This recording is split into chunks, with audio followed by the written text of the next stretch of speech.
ठंड में गरीब बहू की 100 फीट लंबी रजाई। रात का समय होता है। बाहर हर तरफ बर्फीली हवा चल रही थी। जैसे तैसे रात गहरी हो रही थी। ठंड और कड़कड़ाकर पड़ रही थी। ऐसे में कच्चे मकान के अंदर गरीब कुंती हरिहर का बड़ा परिवार एक रजाई में गुजारा कर रहे थे।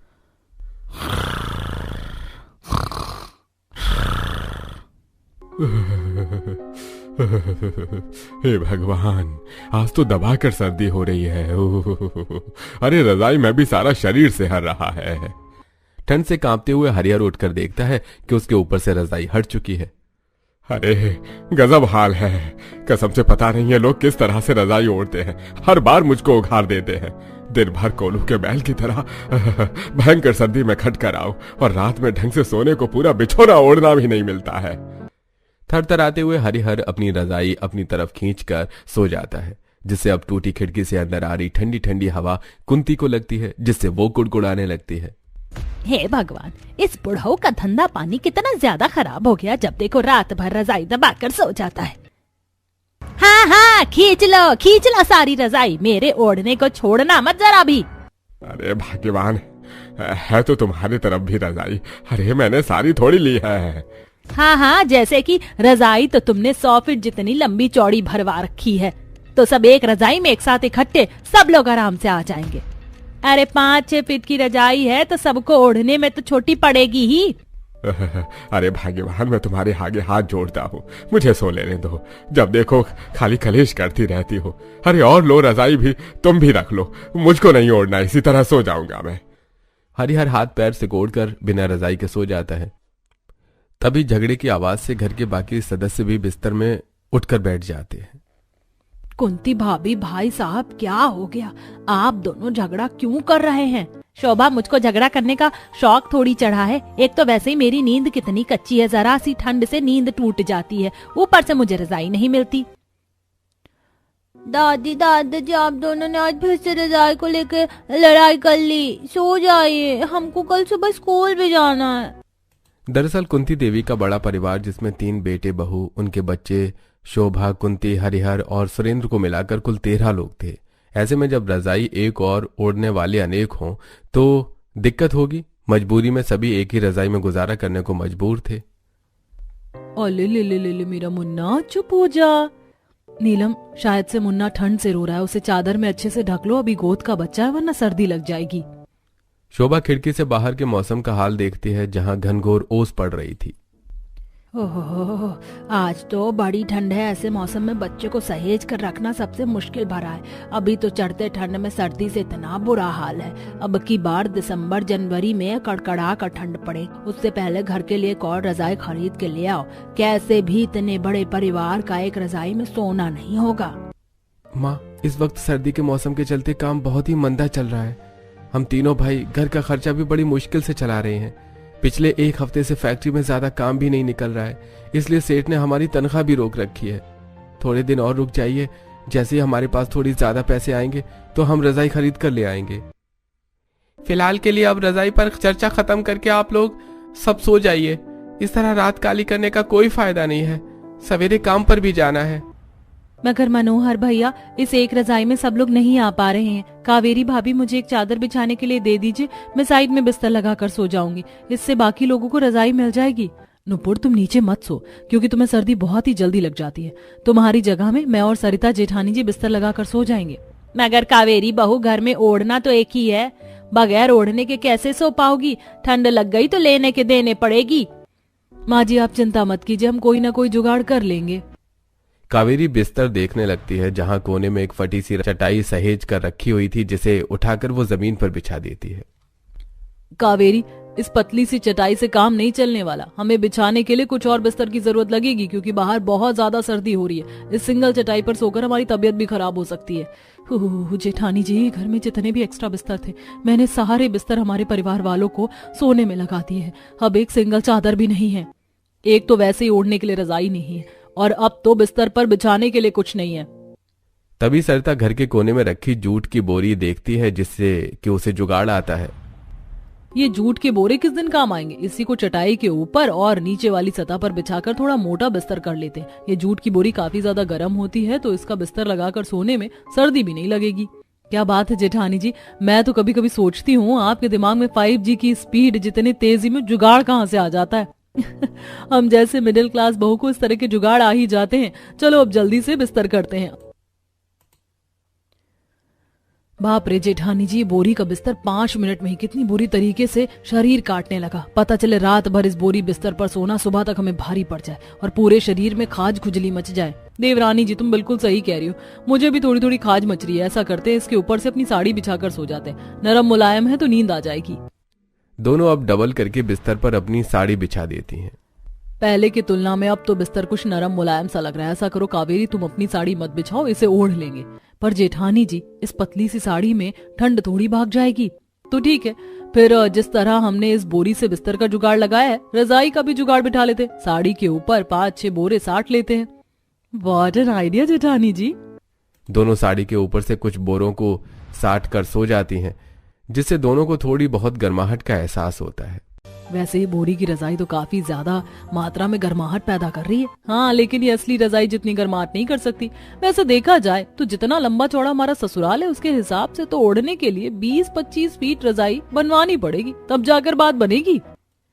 लेकिन जब हमारे पतियों से एक 5-6 फीट की हल्की रजाई भी नहीं खरीदी जा रही, तो इतनी मोटी भारी रजाई वो कहाँ से भरवा पाएंगे, क्योंकि घर में कमाने वाले कम, खाने वाले ज्यादा हैं। फिर मकान का किराया अलग देना पड़ता है। जब खर्चा ही इतना ज्यादा है तो रजाई कहाँ से लेंगे। चलिए सो जाइए, सुबह खाना पीना भी बनाना होगा। दोनों बहू के अलग बिस्तर लगाकर सोने के बाद भी ससुराल वालों के बीच रजाई की खींचतानी रात भर चलती है। यूं ही ठंड में कुकुड़ते हुए सुबह हो जाती है। अच्छू, अच्छू। देखा, लग गई ना सर्दी। इसीलिए कहती हूँ रात को भी स्वेटर पहन कर ही सोया करो। मैं अभी काढ़ा बना देती हूँ, पी लेना। मुझको नहीं भी ना कड़वा काढ़ा, इससे अच्छा एक न्यू रजाई खरीद लो ना मम्मी प्लीज। नेहा को नई रजाई खरीदने की जिद करते देखकर सरिता हताशा से भर जाती है। नेहा बेटी, तुम तो मेरी समझदार बच्ची हो ना, ऐसे जिद नहीं करते। और वैसे भी हमारे घर में एक रजाई तो पहले से ही सोने के लिए है। मम्मी हमको नहीं सोना इस सड़ी सी रजाई में, पता उसमें बहुत ज्यादा सर्दी लगती है। ऊपर से रजाई भी दादा, कभी पापा, कभी चाचा खींचते रहते हैं। हम बच्चों को रजाई भी नहीं मिलती। मोनू बेटा, अभी तुम स्कूल जाओ। रही बात रजाई की, तो मैं तुम्हारे लिए नरम मुलायम रजाई बना दूंगी। सच्ची बच्ची मम्मा, आप मेरे लिए रजाई बनाओगी? मैं अपनी रजाई में अकेले सोऊंगा, किसी को भी अपनी रजाई नहीं दिखाऊंगा। नई रजाई की बात से मोनू खुश होकर स्कूल चला जाता है। तभी कुंती कहती है, सरिता बहू, तू तो अच्छे तरीके से देख रही है अभी घर के कितने बुरे हालात चल रहे हैं। तुझे बच्चे को इस तरीके से नई रजाई दिलवाने का दिलासा नहीं देना चाहिए था। माँ जी, मनोहर जी ने बोला है उनकी फैक्ट्री में काफी ज्यादा कपड़ों के कतरन निकल रखे हैं, तो मैंने घर पर लाने को कहा था कि कुछ कतरन से हम सर्दी के मोटे मोटे बिस्तर बना लेंगे और बच्चों के लिए गुदड़ी वाली रजाई बना देंगे। अच्छा ठीक है बहू, जैसे गरीबों के नसीब में ये गुदड़ी वाली रजाई में ठंड काटना लिखा है, गरम गरम मुलायम रजाई में सोना तो बस अमीरों के भाग्य में होता है। ऐसा कहते हुए कुंती की बातों में गरीबी, दुख और टूटा मन दिख रहा था। सही कहा भाभी, हम दोनों ने भी सारी जिंदगी दुख और गरीबी ही काटी है, और बेचारी हमारी बहुएं और पोते पोती भी गरीबी देख रहे हैं। सरिता बहू, ये रजाई ले जाकर थोड़ा धूप में डाल दो। सरिता रजाई उठाकर आंगन में लाकर सूखने डाल देती है। तभी रजाई जगह जगह से फटी होने के चलते काफी सारी रुई आंगन में फैल जाती है। बगल में ही नीलम अपने बच्चे को धूप में लिटाकर तेल लगा रही होती है। जेठानी जी, फिर से रजाई कहीं से फट गई है, रुई बाहर निकल रही है। तभी कावेरी रजाई के फटे हिस्से को देखकर गरीबी से कुड़कुड़ करने लगती है। इस बार तो रजाई जरूरत से ज्यादा ही फट गई है। अरे अब तो इस रजाई के चिथड़े हो गए हैं, पता नहीं कब तक इस चादर जितनी पतली रजाई को चलाना पड़ेगा। कावेरी अभी ऐसा कह रही होती है कि तभी सामने के घर में रहने वाली अमीर परिधि अपनी बालकनी में आकर रजाई फैलाने लगती है। रजाई देखने में बहुत ही मखमली, महंगी और नई लग रही थी। लगता है हमारी पड़ोसन ने नई रजाई भरवाई है। डिजाइन भी देखने में कितना सुंदर लग रहा है, और रजाई का अर्ज भी कितना लंबा चौड़ा है, कम से कम 10-15 फीट की है। और एक हमारी रजाई है जो पूरी तरीके से घिस गई है, इसमें तो ठंड भी नहीं रुकती। दोनों अभी पड़ोसन के रजाई को देखकर बातें कर रही होती हैं कि तभी परिधि बड़बड़ाने लगती है। तुम दोनों को सुबह सुबह कोई काम धंधा नहीं है क्या, जो आंखें जमाकर नॉनस्टॉप मेरी नई नई रजाई को घूरे जा रही हो? परिधि बहन, हम तो केवल ऐसे ही बस देख रहे थे। आपकी रजाई का कलर काफी फैंसी और रजाई की लेंथ भी काफी ज्यादा है। क्योंकि मैंने स्पेशली ऑर्डर देकर 15 फीट की लेंथ की रजाई बनवाई है। काफी सॉफ्ट और मुलायम है, ये रजाई प्योर कपास की है। तभी झिझकते हुए सरिता परिधि से पूछती है, वैसे परिधि बहन, ये रजाई बनवाने में कितना खर्चा लगा था? अगर खर्चा थोड़ा कम होगा तो हम भी इस अर्ज की रजाई बनवा लेंगे। मुझे तो ये रजाई बनवाने में 25 से 30 हजार का खर्चा बैठा था, क्योंकि तुम्हारे औकात से बाहर है, इसीलिए तुम अपनी फटीचर रजाई को कंटिन्यू चलाओ, जैसे कि हर साल घिस पीट कर चलाते हो। अरे आजकल तो इंसान दीवारों का पेंट भी इतना नहीं चलाता जितना कि तुम लोगों ने एक ही रजाई में इतनी सर्दियां निकाल दी। अपनी महंगी रजाई पर घमंड खाते हुए परिधि, कावेरी, सरिता, नीलम को नीचे दिखाकर अंदर चली जाती है। तभी कुंती और शोभा आंगन में आती है। बाबू, तुम लोग किस लिए इससे बातचीत रखती हो? थोड़ी अमीर क्या है, खुद पर ऐसे घमंड दिखाती है जैसे कहीं की करोड़पति हो। पर माँ जी, पड़ोसन ने बात तो सच ही बोली थी। अब इस रजाई की ऐसी हालत कूड़ेदान में फेंकने वाली हो गई, मगर हम फिर भी ओढ़ रहे हैं। अब तो इस रजाई को बाहर सुखाने में भी शर्म सी लगती है। देखिए बाकी सबकी बालकनी में कितनी चमचमाती रजाई सूख रही है। नीलम बहू, दूसरों की देखा देखी करने से कोई फायदा नहीं होना। हमारे नसीब में जितनी गरीबी लिखी उसे काटना तो पड़ेगा। भगवान की दया से सर्दी के मौसम में हमारे घर का दाना पानी चल रहा है, सर पर छत है। जरा उनके बारे में सोच कर देखो, जो बेघर होकर फुटपाथ पर इतनी ठंड भरी मौसम में खुले में रहते हैं। दुनिया में किसी की जिंदगी एक जैसी नहीं है।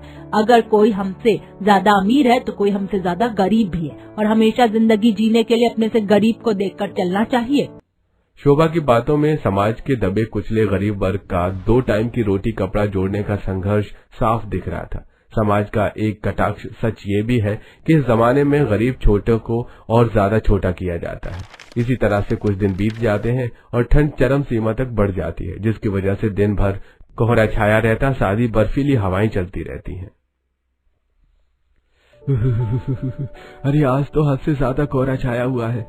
चौखट पर आते ही कब कभी चढ़ रही है। इतना खराब सर्दी का मौसम होगा तो काम पर कैसे जाएंगे? विकास भाई, अगर ठंड देखकर घर में बैठ जाए। अजी भूलिएगा मत, लेते आइएगा ताकि हम गर्म बिस्तर बना सके, क्योंकि सर्दी अभी और बढ़ेगी। तीनों ठंड में ठिठुरते हुए काम पर निकल जाते हैं। पूरा रोड ओस पड़ने से भीगा हुआ था। अरे बाप रे बाप भैया, इस बार की ठंड ने तो कमर तोड़ कर रख दी है। ऊपर से इतनी ठंडी ठंडी बर्फीली हवा बह रही है कि ऐसा लग रहा है जैसे हड्डियां ही गल जाएंगी।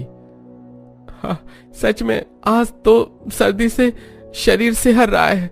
ऐसे मौसम में तो रईस लोग घर में रजाइयों में बैठकर रोटी खाते हैं, पर हम जैसे रोज के कमाने खाने वाले का क्या आधार है?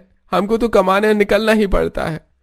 कुछ ही देर में तीनों कांपते कांपते ओस में भीगी अवस्था में कारखाने में आते हैं, जहां बाकी मजदूर समय से पहले आकर काम कर रहे थे और कारखाने का सेठ मोटा राम हीटर की गर्म हवा में गरम गरम गाजर का हलवा खा रहा था। अरे वाह वाह वाह वाह, बढ़िया लजीज गाजर का हलवा बनाया है। ठंड के मौसम में इतना गर्मा गर्म गाजर का हलवा तो पेट भरकर खाने वाला नाश्ता है। राम राम मोटा राम सेठ। आइए आइए सेठ जी, आ गए आप तीनों नाश्ता पानी लेके, या मंगवाऊं?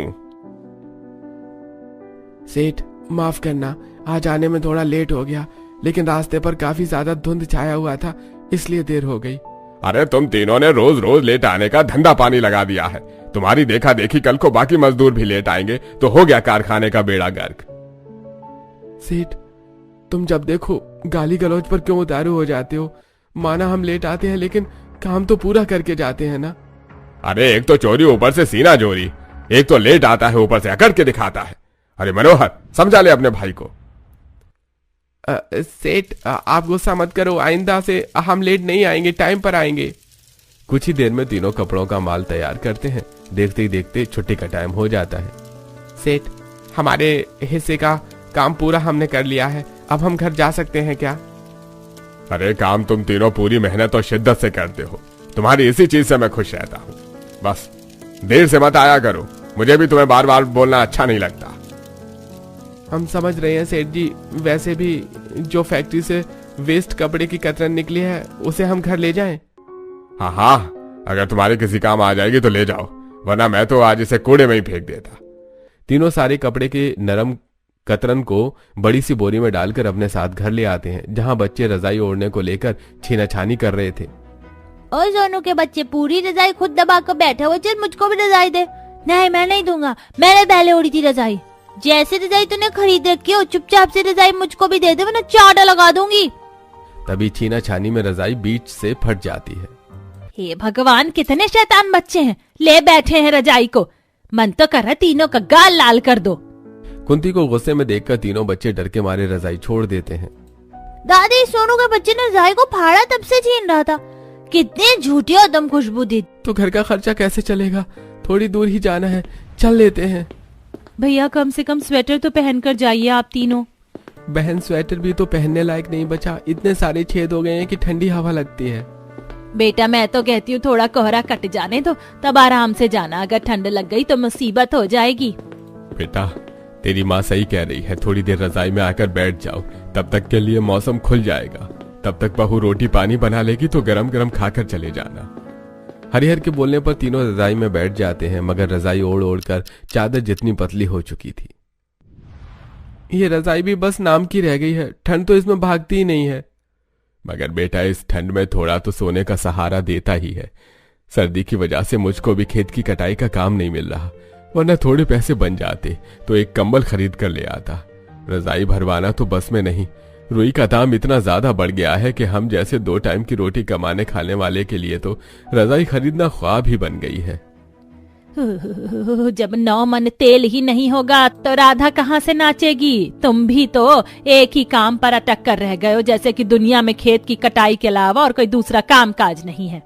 कुंती, तुम जब देखो मुझ पर ही राशन पानी लेकर क्यों शुरू हो जाती हो, जबकि तुमको पता है कि मेरा पथरी का ऑपरेशन हो रखा है। ज्यादा भार उठाना मना है, वरना सुरेंद्र के साथ बेलदारी के काम पर जाता तो कहीं से भी 100-200 रुपए लेकर आता। खाली सोचने से नहीं होता, करने से होता है। इतने मर्द होने के बावजूद एक नई रजाई खरीदने के लिए भी सोचना पड़ रहा है। गरीबी जो मुंह बाएं खड़ी है। एक बार फिर से रजाई को लेकर कुंती हरिहर में झगड़ा चालू हो जाता है, जिसे सुनकर चूल्हा लगाकर साइड में खाना बना रही बहू आपस में बातचीत करने लगती हैं। सच में 2-4 दिनों से मौसम कुछ ज्यादा ही चेंज हो गया। किसी तरह हल्की फुल्की सर्दी में तो इस पतली रजाई में उड़कर काम चल जाता था, लेकिन कल से कितनी ज्यादा कड़कड़ा कर सर्दी पड़ रही है। रात तो मेरी ठंड में कांपते कांपते ही निकल गई। मुझे तो रजाई जरा सी भी नहीं मिली थी। देवरानी जी, हम लोग इस रजाई को कितने सालों से ओढ़ते आ रहे हैं, इसीलिए रजाई पुरानी होकर सिकुड़ कर सिंगल चादर जितनी छोटी हो गई है। ऊपर से बेचारे हमारे पतियों की भी इतनी आमदनी भी नहीं है कि वो घर का खर्च के बाद रजाई ले आए। हम तीनों को ही जुगाड़ लगाना पड़ेगा। अरे खाना पीना बन गया तो जल्दी से दे दो, हमें कारखाना जाने को देर हो रही है। जी जी, बस अभी लाई। नीलम फटाफट से गर्मा गर्म चूल्हे की रोटी तरकारी परोस कर देती है। वैसे ठंड के मौसम में तो गर्मा गर्म खाना ही सही होता है, वरना थोड़ी देर के लिए बनाकर रख दो तो बर्फ जितना ठंडा हो जाता है कि गले से निकला भी नहीं जाता।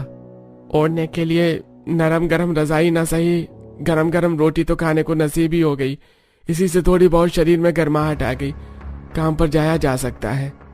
तीनों खाना खाकर जैसे ही काम पर जाने लगते हैं तो सरिता मनोहर को बोलती है, अजी आपने कहा था कारखाने से कपड़े के कतरन लेकर नहीं आए? अरे काम के चक्कर में रोज लाना भूल ही जाता हूँ, आज आते टाइम याद से लेते आऊंगा। तुम भी रजाई खींच रही थी? चुप कर एकदम, मैं देख रही हूँ आजकल तेरी बदमाशी बहुत ज्यादा बढ़ गई है। एक रजाई थी उसको भी फाड़ दिया। दादी कान पकड़ कर सो रही है, लेकिन मैं जानबूझकर रजाई नहीं फाड़ी। माँ, इसमें सोनू की गलती नहीं है, ये रजाई बिल्कुल अंदर से सड़ गई है, इसलिए बच्चों को जरा से खींचने पर भी फट गई। माँ जी आप परेशान मत होइए, आज ये लोग कपड़ों की कतरन लेकर आए हैं ना, आज की रात कैसे भी काट लेंगे, कल किसी तरह हम नई रजाई बिठा देंगे। उस दिन मजबूरी में पूरा गरीब ससुराल सर्दी में बोरी ओढ़कर सोता है, जिसे सुबह तक सबके शरीर में खुजली होने लगती है। मम्मी शरीर में बहुत तेज खुजली बज रही है।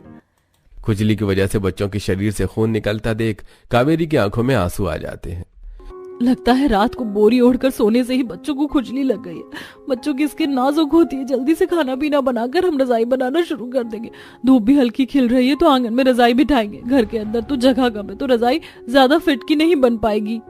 कुछ ही देर में खाना पीना बनाने के बाद तीनों फटी रजाई को बाहर लाती हैं और उसके अंदर से रुई को निकालकर उसे थापी से धुनने लगती हैं। ये देखकर पड़ोसन गायत्री शारदा आती है तो, अरे अरे तुम तीनों पुरानी रुई को क्यों धुन रही हो? रजाई बनाने का काम शुरू कर दिया है क्या घर बैठे बैठे?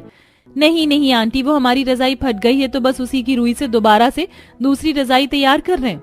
मगर ये रुई तो एकदम खराब और चिपक गई है तो इसकी रजाई बढ़िया थोड़ी बैठेगी। आंटी जी, पुरानी रुई को भी धुन कर उससे हल्के फाहे का बनाया जा सकता है। अच्छा जी, ये बात तो मुझे पता ही नहीं थी।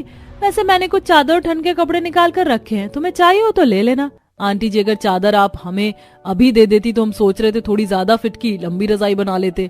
हाँ हाँ सरिता बहू, क्यों नहीं, चलो अभी चल कर ले आओ।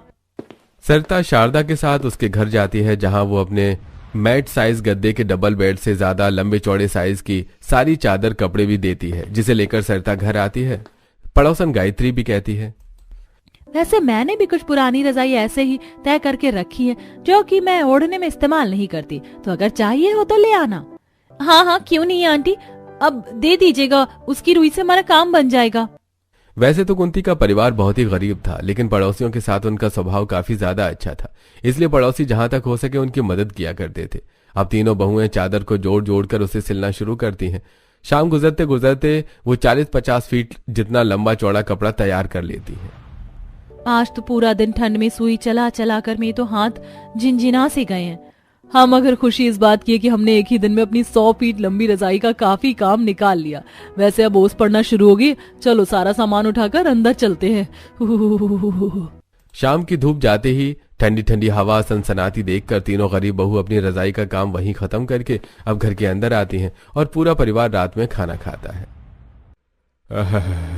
अरे खाना खाते ही मेरा तो तन बदन बिल्कुल बर्फ जितना ठंडा हो गया है। बहू जल्दी से बिस्तर कर दे, और रजाई कहाँ है दिख नहीं रही। अरे अभी रजाई बनकर तैयार नहीं हुई, बस तीनों ने खोल सिला है तो 4 दिन लगेगा। अरे इतनी भी क्या 100 फीट की लंबी रजाई बना रही हो तुम लोग, जो बन ही नहीं रही। आज फिर से ठंड में सिकुड़ कर सोना पड़ेगा। कुछ ही देर में बहुएं बिस्तर कर देती हैं और पूरा परिवार उसे 50 फीट लंबे चादर को ही लपेट कर सो जाता है, जिसे आज पूरा परिवार आराम से उस चादर में सो जाता है। किसी का भी शरीर खुलता नहीं है। अगले दिन सर्दी की वजह से धूप नहीं निकलती, तो तीनों बहू को अब आंगन में कहर बरसाती ठंड में ही रजाई का बाकी का काम बढ़ाना पड़ता है। शुक्र है हमारा 100 फीट लंबा चौड़ा कवर तो तैयार हो गया, बस इसके अंदर रुई भरनी है। हमारे पास ज्यादा रुई नहीं है, रुई कम रहेगी। फिलहाल के लिए जितनी रुई है उसे भरकर देखते हैं। तीनों थरथराते हुए रजाई के खोल के अंदर रुई डालना शुरू करती हैं, मगर वो आधी रहती है। इतनी सी रुई तो हमारी आधी रजाई भी नहीं भर पाई। रजाई अगर पतली बनेगी तो ज्यादा गर्माहट नहीं करेगा, हमें भारी रजाई बनाने के लिए कुछ जुगाड़ करना पड़ेगा। तभी तीनों एक दरी वाले को जाते देखती हैं, जिसके पास काफी सारे ऊनी कपड़े होते हैं। दरी बनवा लो, दरी, कपड़े और चादर की दरी बनवा लो। इस दरी वाले के पास कितने ऊनी कपड़े हैं, इससे हमारा काम बन सकता है। अरे ओ दरी वाले भैया, रुकना जरा। हाँ बहन जी, बोलो, दरी बनवानी है? भैया हमें दरी नहीं बनवानी, बल्कि ऊनी कपड़े चाहिए। कैसे रुपए किलो बेचोगे? अरे बहन जी, आपको चाहिए तो फ्री में रख लो, ऐसे ऊनी कपड़ों का तो मेरे पास भंडार है। अब तीनों ऊनी कपड़े ले लेती हैं और अब उसे ऊन वाले स्वेटर शॉल के ऊन उधेड़ कर रजाई में डालती हैं, जिससे रजाई कुछ स्तर तक और भरती है। अभी हमें कुछ और मुलायम कपड़े कतरन चाहिए होगा, तभी हमारी 100 फीट की लंबी रजाई मोटी नरम नरम बनेगी। मुझे याद आया, जब हम जंगल में लकड़ी बीनने जाते थे तो वहाँ पर कपास की तरह का ही एक वन पौधा होता है, उससे काम बन जाएगा। सरिता की जुगाड़ पर दोनों भी सहमत होती हैं। अगले दिन ठंड में अब तीनों जंगल आती हैं, जहां आधे से ज्यादा जंगल का भाग उस कपास जैसे दिखने वाले बनवारी से भरा हुआ था, जिसे तोड़कर वो घर लाती हैं। जिसके बाद वो अब रजाई को पूरी तरीके से भरकर उसे पर मोटे मोटे धागे चलाकर बहुत ही बढ़िया सुंदर 100 फीट की लंबी रजाई तैयार करती हैं, जिससे पूरा परिवार रात में गर्माई में सोता है। आहा, आज ये 100 फीट की लंबी रजाई तो खुलने से ही पूरे घर में गर्माहट सी भर गई। आज नींद बढ़िया बढ़िया पड़ेगी। अब तो मैं भी आराम से काफी रजाई अपने नीचे दबाकर सोती हूँ। आखिर ये रजाई 100 फीट की लंबी जो है। आखिर में पूरा ससुराल 100 फीट लंबी रजाई में ही बैठकर गर्मा गर्म खाना खाता है और गर्माहट में चैन सुकून से सोता है।